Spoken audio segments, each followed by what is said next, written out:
Yeroo baay'ee namoonni milkaa'uudhaaf maal yaa goonuu jedhanii gaafatu. Garuu milkaa'uudhaaf maal yaa goonuu osoo hin taane maal hin goonuu jechuutu barbaachisaadha. Maaliif waan tokko gochuurraa yoo godhuu dhiisne milkaa'inattis ni dhiyaanna. Kanaaf milkiin kan eeyyamamu namoota amala arfan gadii qabaniif qofa. Tokkoffaa namoota gaddisiisuu bari. Nama hundaaf tole jechuun abjuu kee ajjeesa. Guddina keetiif jecha hin ta'u jechuun kee namoota yoo gaddisiise. Akkas jechuu keetiin kan muufatan yoo jiraatan yaa muufatan. Jireenyi kee biiroo tajaajila eegumsa miira namootaa kennu miti. Lammaffaa dhiibamuu akka ispoortiitti lakkaa'i. Namoonni si'i yookaan yaada kee akka fudhatan hin eegin. Itti yaaditoo namoonni iddoo yookaan wanta noo sin jedhan san yaali.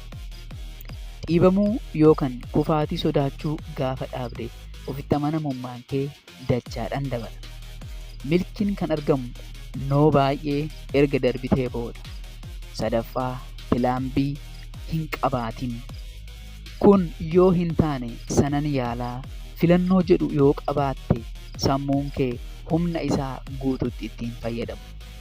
Riqicha ittiinan duubatti deebi'a jettuun kana jigsi. Filannoon kee mo'achuu yookaan baduu gaafa ta'e shuur ni moota. Afuraffaa fi inni xumuraa gara laafummaa ofiif qabdu ajjeesi. Sagalee keessoo har'a natti hin toluu dadhabeeraa boru nan qaqqabaa jedhan akka diina kee sobduutti ilaali. Ofii gadduu gaafa dhaabde addunyaan siif ajajamuu jalqabdi. Jireenya kee miiraan osoo hin taane disipiliinidhaan hooggani. Miirri kee ni jijjiirama. Disipiliinii gaafa qabaatte garuu si dabbaraas kaayyoo kee galmaan ga'uuf ni hojjetta. Matuma isaatiin disipiliinii jechuun waan tokko si dabbaraa hojjechuudha. Maatii koo hanga ammaatti waan waliin turtaniif galatooma. Viidiyoo biraan hin qola garuutti nagaan naaf tura. Baay'ee.